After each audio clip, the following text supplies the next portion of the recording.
हाय दोस्तों, नमस्कार। मैं हिमांशु पाराशर और आप सभी का स्वागत है आज के इस वीडियो में। बैंकिंग रेगुलेशन एक्ट 1949 पर आज हम डिस्कस करेंगे। वीडियो में आप देख के आए होंगे, आज हम इसके बारे में जानेंगे कि ये क्या ज़रूरत पड़ी इसको एक्ट को लाने की, क्यों ज़रूरी था, कब आया और क्या-क्या इस एक्ट के अंदर होता है और इसके आने से क्या फ़ायदा मिला है। इसके मेन प्रोविज़न पे भी बात करेंगे और कौन-कौन से एग्ज़ाम्स में ये आता है। जैसे मैं बात करूँ प्रमोशनल एग्ज़ाम होते हैं बैंकिंग के अंदर, मतलब बैंक्स के अंदर। मैं बात करूँ जेआईआईबी की, सीएआईआईबी की, डीबीएफ की, डिप्लोमा बैंकिंग एंड फाइनेंस, और ये कॉर्पोरेट अकाउंटिंग में पूछा जाता है, 12th में पूछा जाता है, और जो कॉमर्स स्टूडेंट है काफ़ी ज़्यादा इंपॉर्टेंट है उन सभी के लिए। तो चलिए आज के इस वीडियो को स्टार्ट करते हैं। Banking regulation act. दोस्तों, इस वीडियो को पूरा देखना। आपको मैं गारंटी देता हूं कि आप इस वीडियो से निराश होकर नहीं जाएंगे, बहुत कुछ सीख कर जाएंगे। बैंकिंग रेगुलेशन एक्ट 1949, 10 मार्च 1949 को यह एक्ट लाया गया। चलिए आप जानते हैं कि इसकी जरूरत क्यों पड़ी। बहुत शांति से जानेंगे, हर एक चीज को, हर एक पहलू को बहुत गौर से देखेंगे और जानने की कोशिश करेंगे कि बैंकिंग रेगुलेशन एक्ट लाने के पीछे सरकार की क्या मंशा थी, क्यों ये बैंकिंग रेगुलेशन एक्ट 1949 में लाया गया। तो जैसे कि आप देख रहे हैं, 10 मार्च 1949 को बैंकिंग रेगुलेशन एक्ट लाया गया। अब मैंने इसमें लिखा है कि इसकी जरूरत क्यों पड़ी। कारण बड़ा ही सिंपल है। एक्चुअली हुआ क्या था, 1947 में जब हमारा देश आजाद हुआ, उससे पहले से ही बैंकिंग तो आ चुकी थी। और बैंकिंग आ चुकी थी, पर जो कॉन्फिडेंस था कस्टमर का पैसे रखने को लेकर, लोन लेने को लेकर, वो कॉन्फिडेंस कस्टमर का बैंक जीत नहीं पाए थे। उसके पीछे कुछ एग्जांपल मैं आपको बता देता हूं। जैसे होता क्या था कि मान के चलिए किसी कस्टमर ने लोन लिया 10% पे, पर जब वो चुका रहा है लोन तो वो 20% पे चुका रहा है। तो मतलब बैंक मनमानी टाइप की करता था। मान के चलिए कस्टमर ने 10,000 रुपए जमा किए बैंक में, पर वो बता रहा है कि नहीं, आपके अकाउंट में तो सिर्फ 3,000 रुपए हैं। तो इस तरीके की धोखाधड़ी काफी ज्यादा चलती थी पहले। ठीक है, जब तक बैंकिंग रेगुलेशन एक्ट आया नहीं था। तो no confidence in customers, customers में कॉन्फिडेंस की कमी थी। पुअर लिक्विडिटी, एक सबसे बड़ा कारण ये भी था कि लिक्विडिटी की कमी थी। लिक्विडिटी मतलब पैसा, तरलता की कमी थी, पैसा नहीं था बैंक्स के पास। उसका सबसे बड़ा कारण ये था कि जो जिसने हम पर हुकूमत की, ब्रिटिश ने, वो हमारा पूरा का पूरा जो संपत्ति थी, जो पैसा था, वो चुरा कर ले गए थे हमसे। ये 2 कारण थे। ये तीसरा कारण था फ्रॉड। जैसे कि मैंने आपको बताया, फ्रॉड बहुत ज़्यादा बढ़ गया था बैंकिंग इंडस्ट्री में। आज आप देखते हैं कई सारे फ्रॉड निकल के आते हैं बैंकिंग इंडस्ट्री में। पर सोचिए, जब आज आरबीआई है, बैंकिंग रेगुलेशन एक्ट है, आरबीआई एक्ट है 1934, और इतने सारे एक्ट होने के बावजूद जब इतने फ्रॉड केसेस निकल के आते हैं, तो उस समय जब कोई एक्ट नहीं था, कोई ऐसा रूल नहीं था, कोई ऐसा प्रोविज़न नहीं था, तब क्या होता होगा, है ना? और चौथा कारण था नो गारंटी ऑफ मनी। जैसे कि मैं आपको पहले ही बता चुका हूँ कि आपने 10,000 रुपए रखे हैं और आपको 3,000 बताए जा रहे हैं।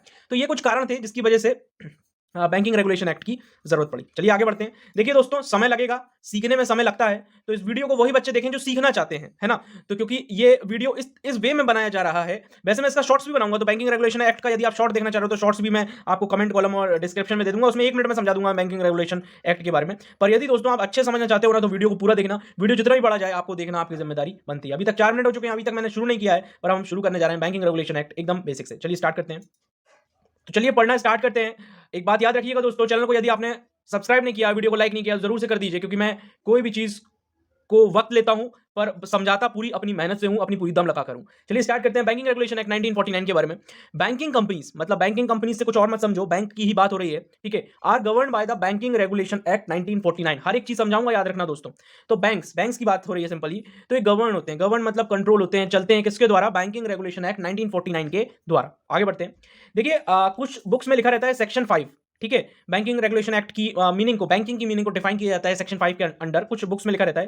पर यदि मैं आपको करेक्ट बताऊं तो सेक्शन 5 और ये जो मैंने ब्रैकेट लगा रखा है ना, इसको सब सेक्शन बोला जाता है। जब आप लॉ में पढ़ते हैं तो इसको इस तरीके से पढ़ते हैं, सेक्शन 5 सब सेक्शन बी में बैंकिंग को डिफाइन किया गया है। चलिए मैं आपको डिफाइन करता हूं बैंकिंग को, कि बैंकिंग को क्या कहा गया है banking regulation act 1949 section 5 sub section B में। तो बैंकिंग को बताया गया है कि mean the accepting of for the purpose of lending, मतलब एक्सेप्टिंग मतलब लेना, आप किसी से कुछ ले रहे हो, ठीक है, okay, for the purpose of lending और इन्वेस्टमेंट। लेंडिंग मतलब देने के लिए, लोन देने के लिए, लेंडिंग का मतलब लोन होता है, और इन्वेस्टमेंट करने के लिए। मान के चलिए आपने किसी से पैसा लिया, मतलब आप उस मतलब बैंक ने बैंक में आपने अकाउंट खुलवाया। मान के चलिए मैं बैंक हूं, आपने जो वीडियो देख रहा है उसने अकाउंट खुलवाया, मुझे कुछ पैसे दिए। तो उस पैसे का मैं यूज कैसे कर सकता हूं? मैं किसी को उधार दे सकता हूं, या फिर मैं म्यूचुअल फंड में, शेयर मार्केट में उससे कोई शेयर खरीद सकता हूं, है ना? Of deposit of money from the public, तो पब्लिक ही हुए आप, आपने जो मेरा वीडियो देख रहा है उसने मेरे को मतलब बैंक को पैसा दिया। तो वो डिपॉजिट किसने किया? आप ही ने किया ना, है ना? एक बार फिर से क्लियर कर देता हूं। Banking means the accepting for the purpose of lending और इन्वेस्टमेंट, मतलब जो पैसा मुझे मिलता है, जो बैंक को पैसा मिलता है, वो बैंक पैसा एक जगह पर रख नहीं देता, उसको घुमाता है, वो उसको लोन बांटता है, उसका इन्वेस्टमेंट करता है ना? Of deposit of money from the public, और वो पब्लिक का पैसा होता है, पब्लिक का डिपॉजिट होता है, पर रीपेबल ऑन डिमांड और अदरवाइज। पर जब कस्टमर आके बोलता है कि भैया लाओ मेरा पैसा दे दो, मेरे को जरूरत है, तो उस कंडीशन में बैंक आपके सारे पैसे आपको लौटा भी देता है। एंड विड्रॉल बाय चेक के द्वारा, ड्राफ्ट, ऑर्डर एंड अदरवाइज, और दूसरे सिस्टम्स के थ्रू आप विड्रॉ भी अपना पैसा कर सकते हैं। क्लियर है यहां तक मेरी बात, है ना? यहां तक कोई दिक्कत नहीं होगी। बैंकिंग मैंने आपको बहुत आसान शब्दों में बता दी, मतलब जिसमें जो मीनिंग थी banking regulation act section 5 subsection B के अंदर जो मीनिंग थी वो मैंने आपको समझा दी। चलिए अब चलते हैं मेन प्रोविजन जानते हैं क्या है बैंकिंग रेगुलेशन एक्ट के अंडर। तो यहां तक हम पढ़ चुके हैं, मीनिंग तक हम देख चुके हैं बैंकिंग रेगुलेशन एक्ट में। तो यहां तक हम एक चीज ये भी जान चुके हैं कि ये एक्ट इसलिए लाया गया जिससे कि हम सेफ गार्ड कर सकें, कस्टमर का इंटरेस्ट सेफ गार्ड कर सकें, कस्टमर को एक कॉन्फिडेंस प्रोवाइड कर सकें कि भाई आपका जो पैसा है वो सेफ है, आप जो लोन ले रहे हो वो भी सेफ है, आपको कोई ज्यादा इंटरेस्ट आपसे चार्ज नहीं किया जाएगा। तो ये मेन उद्देश्य था। आपको ये इसके पॉजिटिव नेगेटिव दोनों समझ में आप आने लगे होंगे, मतलब क्यों लाया गया ये समझ में आ गया होगा, और लाने के बाद क्या इसके फायदे होंगे वो भी आपको कुछ कुछ समझ में आ गया होगा। मेन प्रोविजन देखते हैं हम। मुझे लगता है दोस्तों कि यहां तक आपको सारी चीजें क्लियर होंगी। अब हम मेन प्रोविजन की बात करते हैं बैंकिंग रेगुलेशन एक्ट के बारे में। प्रोविजन का मतलब होता है नियम कानून टाइप का, ठीक है? तो नियम रूल्स याद रखिए प्रोविजन का मतलब। तो मेन प्रोविजन पढ़ेंगे हम। अब हम बात करेंगे सेक्शन 6 की। तो बैंकिंग रेगुलेशन एक्ट 1949 के अंडर जो सेक्शन 6 है उसमें बताया है forms of business in which banking companies में एंगेज, मतलब कौन कौन से ऐसे काम हैं जो बैंकिंग कंपनीज या फिर बैंक करेंगे, ठीक है ना? तो कौन कौन से काम है, forms of business in which banking companies में एंगेज। तो पहला काम है, चलिए देखते हैं अब हम। तो फर्स्ट पॉइंट है acting as agents for any government और local authority any other persons और पर्संस। मैं आपको समझा देता हूं, पहले आप जूम कर देता हूं। देखो दोस्तों, जो भी आप नोट करने वाले हैं वो नोट कर सकते हैं, और यदि आप इसका पीडीएफ चाहते हैं तो आप इसका पीडीएफ भी ले सकते हैं। सिर्फ इसी क्वेश्चन का पीडीएफ आपको मिल जाएगा, 5 रुपीज इसकी पीडीएफ है। मैं आपको अपना फोन पे नंबर और गूगल पे नंबर और पेटीएम नंबर आपको कमेंट कॉलम और डिस्क्रिप्शन में दे दूंगा। पर याद रखिए दोस्तों, सिर्फ इस आंसर की पीडीएफ का चार्ज 5 रुपीज है। क्लियर है ये वाली बात, है ना? तो इसको मैं आपको समझाता हूं कि बैंक जो होगा acting as a agent for any government और लोकल अथॉरिटी और एनी अदर पर्संस और पर्संस। कहने का मतलब साफ है कि मान के चलिए कोई स्कीम है, मान के चलिए जनधन अकाउंट है। जनधन अकाउंट एक स्कीम थी जो अभी भी है, जनधन अकाउंट जो मैंने भी उससे अकाउंट खुलवाया हुआ है। तो ये जब 2015 में, आई थिंक 14 या 15 में ये स्कीम आई थी जनधन अकाउंट। इसमें क्या था कि गवर्नमेंट का मेन फोकस ये था कि हर आदमी का अकाउंट खोले, क्योंकि बैंक में हर आदमी का अकाउंट नहीं था, हर बच्चे का अकाउंट नहीं था। आज के समय में आपको ये देखने को नहीं मिलेगा। हर घर में जितने भी मेंबर हैं उन सभी का अकाउंट मोस्टली देखने को आपको मिलेगा बैंक में। तो ये बैंक की एक स्कीम थी, है ना? और इसमें सबसे ज्यादा अकाउंट किसके हैं? जनधन अकाउंट सबसे ज्यादा जिसने खोले हैं वो एसबीआई ने खोले हैं। तो एसबीआई ने एजेंट की तरह काम किया है इसमें, समझ रहे हैं आप? गवर्नमेंट की पॉलिसी थी, इसको फॉर्मुलेट करने में, इसको इंप्लीमेंट करने में SBI, state of bank of India ने बहुत बड़ी भूमिका निभाई है ना? तो इसने जो काम किया है वो एजेंट की तरह काम करा है, ठीक है ना? ऐसे ही आप एक चीज देखते हैं, लोकल अथॉरिटी है, मान के चलिए कोई कंपनी है, वो कोई काम करवाना चाहती है या अपनी इंश्योरेंस पॉलिसी बिकवाना चाहती है। कोई इंश्योरेंस कंपनी है, वो इंश्योरेंस पॉलिसी बिकवाना चाहती है बैंक के थ्रू, तो बैंक वहां पर एजेंट की तरह काम कर सकता है। कई बार क्रॉस सेलिंग में ये चीज देखी जाती है कि बैंक्स जो हैं वो सिर्फ डिपॉजिट का और उधार देने का काम नहीं करते, क्रॉस सेलिंग भी करते हैं, वो इंश्योरेंस भी सेल करते हैं, वो म्यूचुअल फंड भी में पैसा भी लगवाते हैं, वो शेयर्स मार्केट में डीमेट अकाउंट और ये सब भी खुलवाते हैं, ट्रेडिंग भी करवाते हैं। तो ये एजेंट की तरह काम कर सकता है। ये बैंकिंग रेगुलेशन एक्ट के अंदर बताया गया है कि बैंक, एक बैंकिंग कंपनी एजेंट की तरह काम कर सकती है, ठीक है ना? गवर्नमेंट के बीच में या लोकल अथॉरिटी या पर्सन टू पर्सन के बीच में। क्लियर है वाली बात? सेकंड पॉइंट पे बढ़ते हैं। आई होप कि आपको पहला वाला पॉइंट अच्छे से क्लियर हो गया होगा। सेकंड पॉइंट है effecting insuring guaranteeing underwriting participating and in managing and carrying out of any issues. इसको बहुत अच्छे से समझाता हूं मैं। तो इसको ये सेकंड वाला जो पॉइंट है, effecting insuring guaranteeing underwriting participating in managing and carrying out of any issue, मैं इसको बहुत अच्छे एग्जांपल से समझाता हूं आपको। अभी आपने देखा होगा पेटीएम का आईपीओ लॉन्च हुआ था, इनिशियल पब्लिक ऑफरिंग।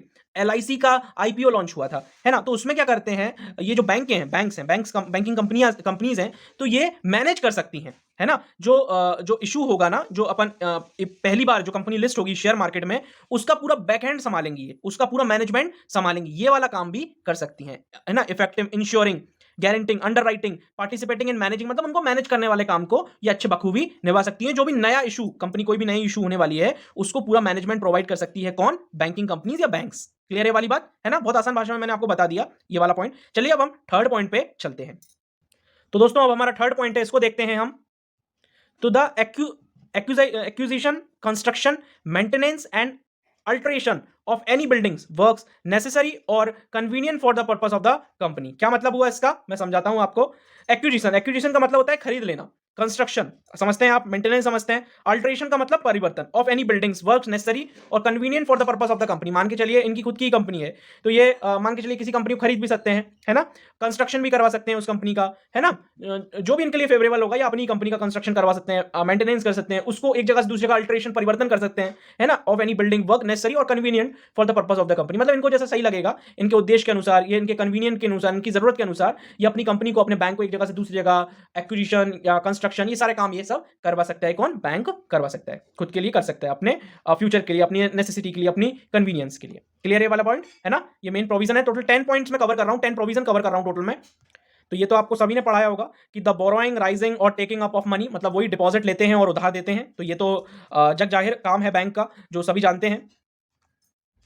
चलिए अब हम फिफ्थ पॉइंट को देखते हैं। तो फिफ्थ पॉइंट है द लैंडिंग और advancing of money either upon और विदाउट सिक्योरिटी। कहने का मतलब यह है फिफ्थ पॉइंट का कि लैंडिंग मतलब लोन देना, और एडवांसिंग का मतलब भी लोन देना होता है। पर लैंडिंग लोन देना होता है, एडवांसिंग बिजनेसमैन को दिया जाता है ना, advance of money either upon और विदाउट सिक्योरिटी। मतलब ये सिक्योरिटी पर भी दिया जाता है लोन, और विदाउट सिक्योरिटी पर भी लोन दिया जाता है। जैसे एजुकेशन लोन होता है, वो विदाउट सिक्योरिटी पर रहता है, पर उसमें भी कुछ टर्म्स एंड कंडीशन रहती है, कुछ अमाउंट्स रहता है, एक अमाउंट के बाद उसमें भी सिक्योरिटी देनी पड़ती है ना। तो कभी मैं अगर आपको पूरा बैंकिंग समझाऊंगा तो मैं आपको लैंडिंग और एडवांसिंग समझाऊंगा। अगर यदि अभी समझाता हूं तो थोड़ा समय चला जाएगा, इसलिए अभी सिर्फ इतना समझ लीजिए कि लैंडिंग और एडवांसिंग सेम चीज है, ये लोन देना ही है। तो ये सिक्योरिटी पर भी दिया जाता है, मतलब सिक्योरिटी का मतलब आपने जमीन गिरवी रख दी, या फिर आपने अपनी कार गिरवी रख दी और उस पर लोन ले लिया, या आपने घर अपना गिरवी रख दिया उस पर लोन ले लिया, या आपने कोई गहने हो गए आपके, आपका कोई एसेट हो गया, आपकी कोई दुकान हो गई, उस पर आप सिक्योरिटी उसको कहा जाता है। क्लियर है वाली बात? सिक्योरिटी समझते हो ना? इसमें एसेट आ सकती है, कोई भी जमीन हो गया, फैक्ट्री हो गई, है ना, ऑटो, कार, जो भी आपके लिए इंपॉर्टेंट है, वो सारी चीजें आ जाती हैं। ठीक है, क्लियर है वाली? यहां तक बात, कोई दिक्कत नहीं? यहां तक आगे बढ़ते हैं 6 पॉइंट पर। तो 6 पॉइंट है हमारा the granting and issuing of letter of credit, traveller cheques and circular notes. ठीक है, तो the granting and issuing of letter of credit, letter of credit का यूज जो है वो इंपोर्ट एक्सपोर्ट में होता है।